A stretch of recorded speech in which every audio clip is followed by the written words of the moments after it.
Morning all of you. मैं Ranjit Singh, Gurugram teacher training college Chak 5 बेलम श्री विजयनगर के यूट्यूब चैनल में आप सभी का स्वागत करता हूँ। अपने विज्ञान के जो शिक्षण विषय हैं उनका अध्ययन कर रहे थे, तो पीछे वाले वीडियो के अंदर अपने जो रसायन विज्ञान शिक्षण विषय है उसके बारे में अध्ययन किया था।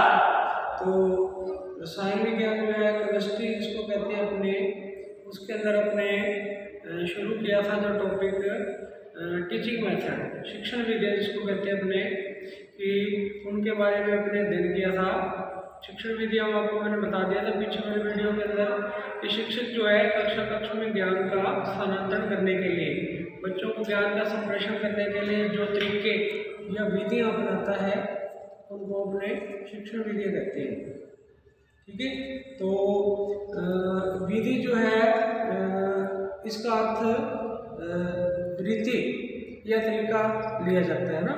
तो शिक्षण विधियों मतलब तरीका है एक प्रकार का जिसके द्वारा शिक्षक ज्ञान का स्थानांतरण करेगा बच्चों तक।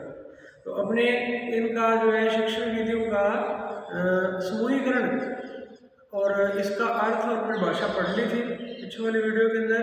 अर्थ भी पढ़ लिया, परिभाषा पढ़ ली, शिक्षण विधियों का समूहीकरण भी पढ़ लिया था। 3 समूह अपने बनाए थे, उसके अंदर वो अपने तीनों पढ़ लिए थे। ठीक है, अब अपने आज पढ़ना है इसके अंदर शिक्षण विधियों का वर्गीकरण। ठीक है, तो आज अपना जो टॉपिक तो ये रहेगा टीचिंग मेथड, शिक्षण विधियाँ। सब्जेक्ट अपना है पेडागोगी ऑफ बायोलॉजी नहीं है, केमिस्ट्री है सब्जेक्ट को, यहाँ रसायन विज्ञान है,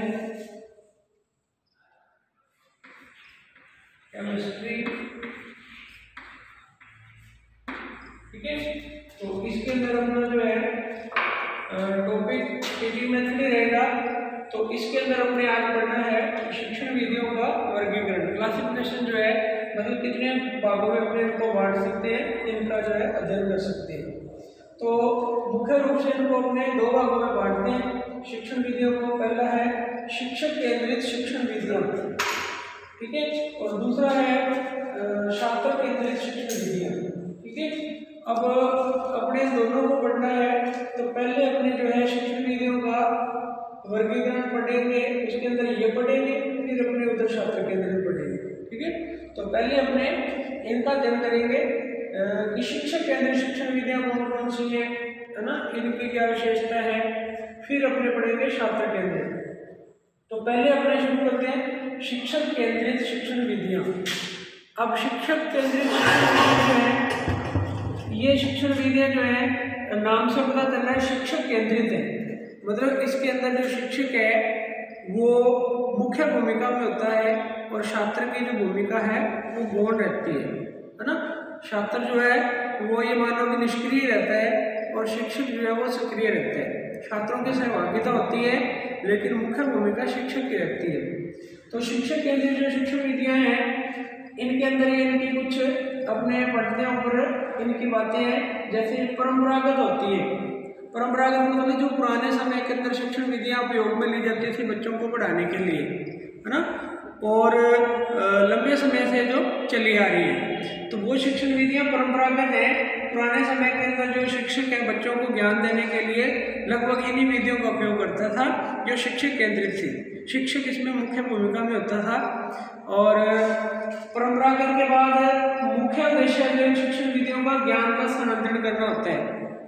ये शिक्षण विधियाँ क्या करती हैं, ज्ञान का स्थानांतरण तो करती हैं बच्चों तक, मतलब टीचर इन विधियों के द्वारा बच्चों तक ज्ञान तो पहुँचाता है, लेकिन इसके अलावा बच्चों के अन्य जो गतिविधियाँ हैं उन गतिविधियों का जो है विस्तार नहीं किया जाता है, या उन गतिविधियों को बच्चों की जो गतिविधियाँ अन्य होती हैं उनका विकास नहीं किया जाता है। सिर्फ ज्ञान का स्थानांतरण करने के लिए शिक्षण विधियाँ उपयोग में लाई जाती हैं। शिक्षक इन विधियों द्वारा केवल ज्ञान का स्थानांतरण करता है। फिर लगभग 70% समय शिक्षक वार्तालाप में लगाता है इन शिक्षण विधियों के अंदर। जब शिक्षक केंद्रित शिक्षण विधि होगी और इसके अंदर शिक्षक जो है लगभग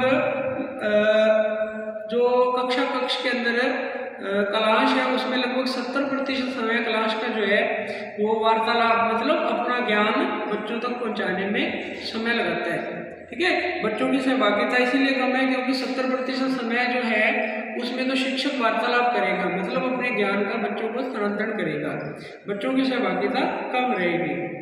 तो ये शिक्षण विधि जो है शिक्षक केंद्रित शिक्षण विधियां, अपने इसकी परिभाषा भी लिख सकते हैं कि ऐसे शिक्षण विधियां जिसमें शिक्षक की भूमिका मुख्य होती है और छात्र की भूमिका या विद्यार्थी की भूमिका गौण होती है। ये शिक्षण विधियां परंपरागत होती हैं, है ना। पुराने समय के अंदर इनका उपयोग ज़्यादातर किया जाता था इन शिक्षण विधियों का, और इसमें शिक्षक जो है वो सक्रिय रह करके लगभग 70% समय जो क्लास का है वो बच्चों को ज्ञान देने में अपना लगाता है। ठीक है, अब आगे इन शिक्षण विधियों के अपने अगर उदाहरण की बात करें, उदाहरण शिक्षण विधियों के जैसे शिक्षण विधियों के अंदर एक होती है व्याख्या विधि।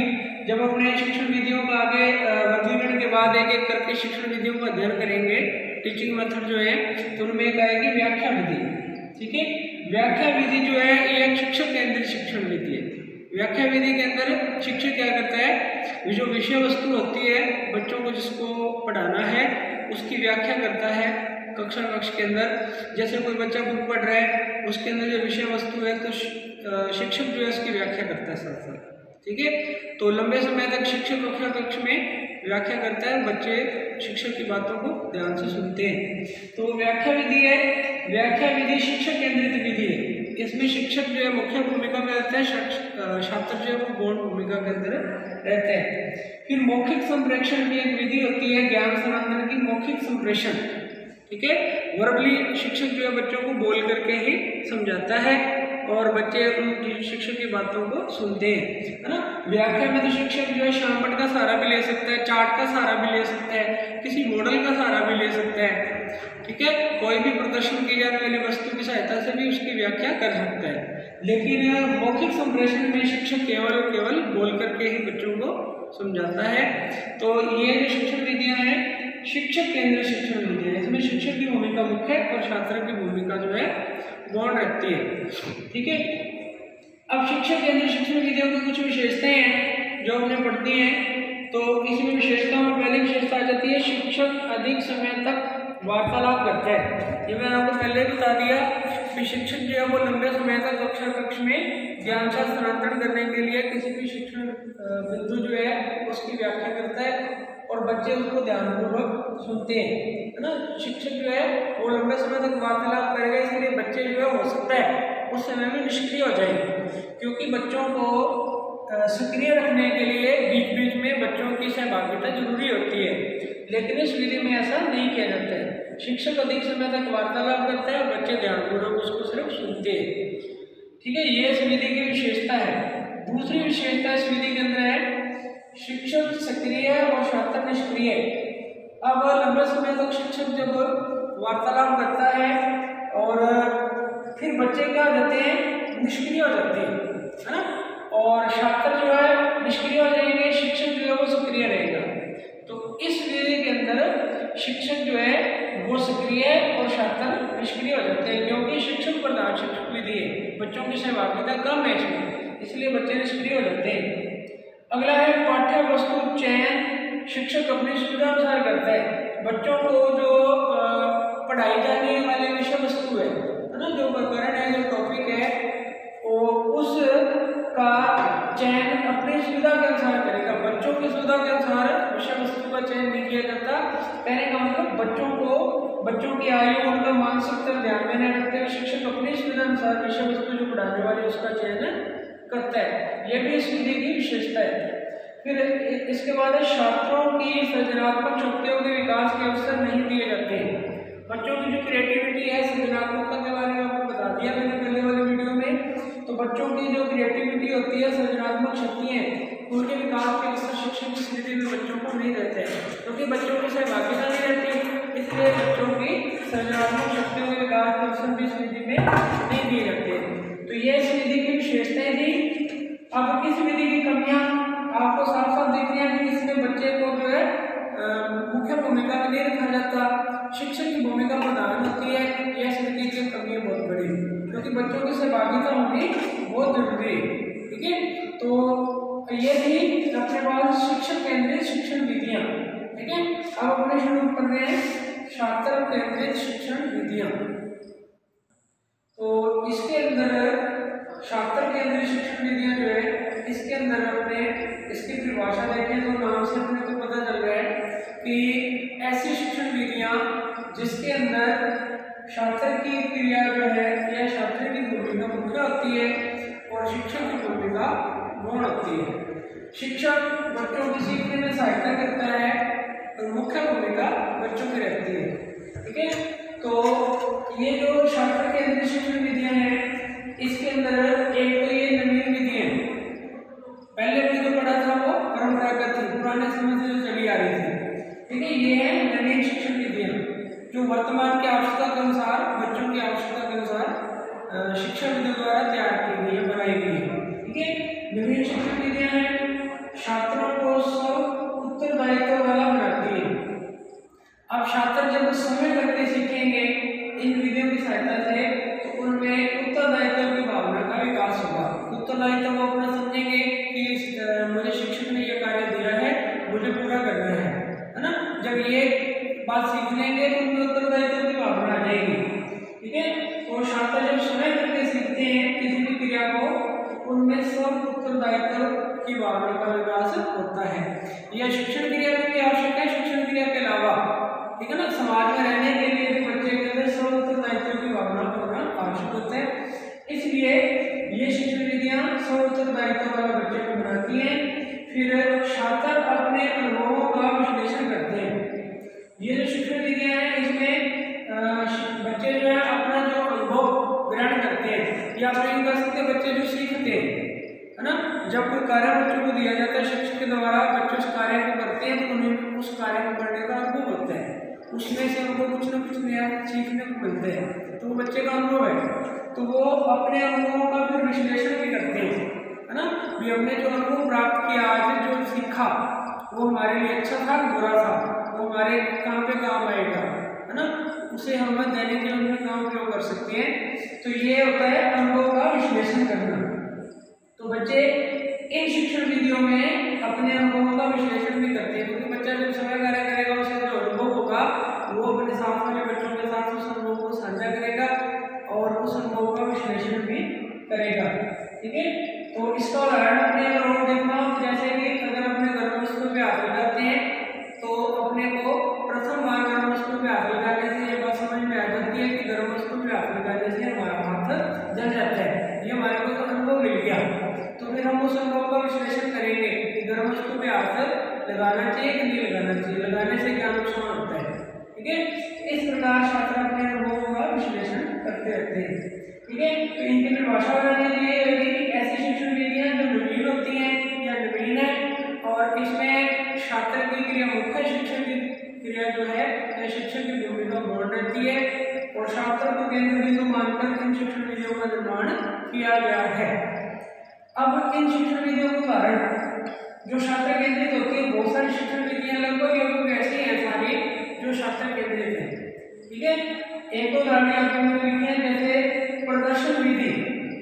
ठीक है, प्रोजेक्ट विधि। तो प्रदर्शन विधि जो होती है यह छात्र केंद्रित शिक्षण विधि है, इसमें छात्र की भूमिका मुख्य, शिक्षक की भूमिका गौण। प्रोजेक्ट विधि में वैसे ही होता है। इसके अलावा बहुत सारी विधियां हैं, जैसे प्रयोगशाला विधि है, विज्ञान के अंदर जो मुख्य विधि मानी जाती है, तो उसके अंदर शिक्षक बच्चों को कार्य बता देते हैं, बच्चे समय करके सीखते हैं प्रयोगशाला विधि के अंदर। तो ये शिक्षण केंद्रित शिक्षण विधियां हैं, इनका अपने आगे करके अध्ययन करेंगे। सभी शिक्षण विधियां जो शिक्षक केंद्रित है, छात्र केंद्रित है, एक एक करके सबका अध्ययन किया जाएगा। अब इनकी विशेषता, छात्र केंद्रित शिक्षण विधियां जो है इनकी विशेषता क्या होती है क्वालिटी कैंप के अंदर। तो एक तो है छात्रों की सक्रिय से भागीदारी रहती है इसके अंदर। ठीक है, ये मैंने पहले बता दिया कि इसमें जो बच्चे हैं वो सक्रिय या एक्टिव रहते हैं, क्योंकि शिक्षक सिर्फ सहायक के रूप में भूमिका निभाता है, कार्य बच्चे करते हैं। बच्चे को शिक्षण से संबंधित कार्य दे दिया जाता है, बच्चे सक्रिय रह करके अपनी सहभागीदारी निभाते हैं। ठीक है, बच्चे एक्टिव रहते हैं। पहले वाली जो हमने पढ़ी थी उसमें शिक्षक सक्रिय रहता था, छात्र बाद में निष्क्रिय हो जाते थे, क्योंकि शिक्षक की भूमिका मुख्य थी। इसके बाद है शिक्षक सरलीकरण करने वाला होता है। अब शिक्षक सरलीकरण करने वाले का मतलब बच्चों को कार्य दे दिया जाएगा, बच्चे उस कार्य को करेंगे, कोई समस्या है उसका समाधान निकालेंगे, कोई प्रोजेक्ट है उसको पूरा करेंगे, कोई समस्या उसका समाधान निकालेंगे।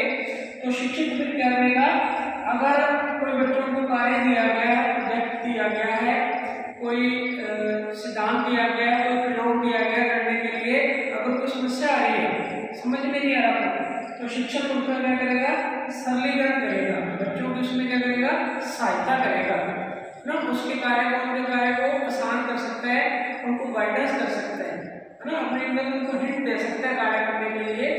तो शिक्षक सरलीकरण करने वाला रहता है, इसके अंदर कार्य बच्चे करते हैं। फिर है छात्र आवश्यकतानुसार अधिगम क्रियाओं का चयन करते हैं।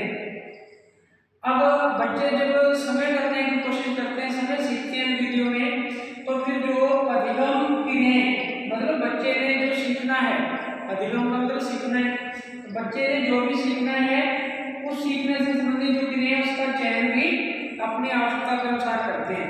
मतलब बच्चे अपनी आवश्यकता सुविधा के अनुसार सीखने वाली जो क्रियाएं हैं उनका चयन करते हैं। इसमें शिक्षक अपनी आवश्यकता अनुसार चयन करता था विषय वस्तु का, इसमें बच्चे अपनी आवश्यकता अनुसार शिक्षक की सहायता रहेगी, इसमें शिक्षक की सहायता से अपनी आवश्यकता अनुसार शिक्षण विधियों का चयन करते हैं। ठीक है। फिर है छात्र स्वतंत्र रूप से सीखते हैं। जब शिक्षक बच्चों को कार्य करने के लिए दे देता है, ठीक है, बच्चे समय कार्य करते हैं स्वतंत्र रूप से, ठीक है, उनमें किसी प्रकार की बाउंडेशन नहीं होती है ना, इसलिए बच्चे अपना स्वतंत्र रूप से कार्य करते हैं और स्वतंत्र रूप से सीखते हैं। ठीक है, तो ये इनकी विशेषता थी छात्र केंद्रित शिक्षण विधियों की।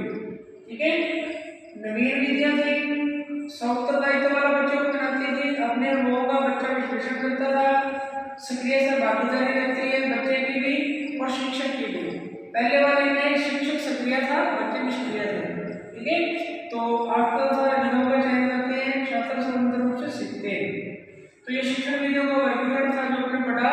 दो थे इसमें, शिक्षक केंद्रित शिक्षण विधियां और छात्र केंद्रित शिक्षण विधियां। शिक्षक केंद्रित शिक्षण विधियों के बारे में आपको मैंने बता दिया, इसको उदाहरण बता दिए, विशेषताएं बता दी।